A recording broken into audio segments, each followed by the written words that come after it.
Sometimes people ask me, how strong is strong enough? Usually this question comes from men. Women ask it too.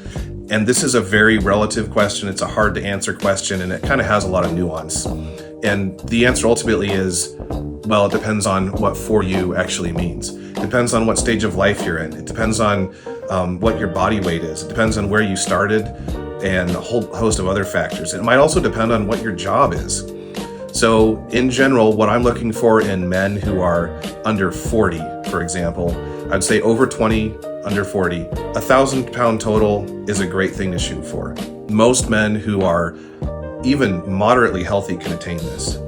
And once we're after 40, maybe some of those numbers can go down, especially if you have a shoulder that doesn't like to bench or something along those lines. But that 1,000 pound club is real, and it is something that I think most men should try to attain. And by the way, most men, if you're under 40, almost all of you can get there inside a year. It's not something that's generally a multi-year pursuit unless you're inconsistent, use poor programming, poor form, or just have a poor diet. Now, for women, this number is going to be much lower. I would be thinking more in the 500 or 600 pound club. So this, for many women, is going to look like, if you bench 100 pounds, that's great for a woman, by the way. If you squat 200, deadlift 300, something like that, you're already in the 600 pound club.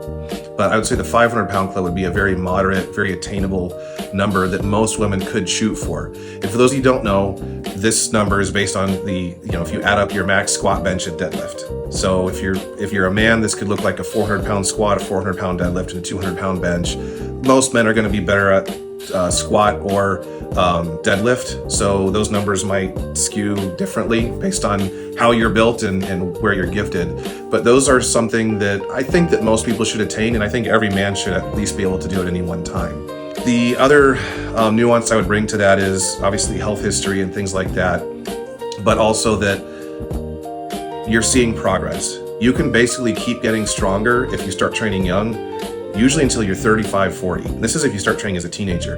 But if you start training at 50, you can probably get far stronger than you've ever been in your life if you haven't trained.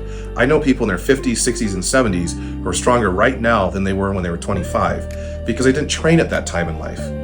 And yes, it is easier when you're younger to start, and yeah, you kind of get these benefits that are preserved for a lifetime.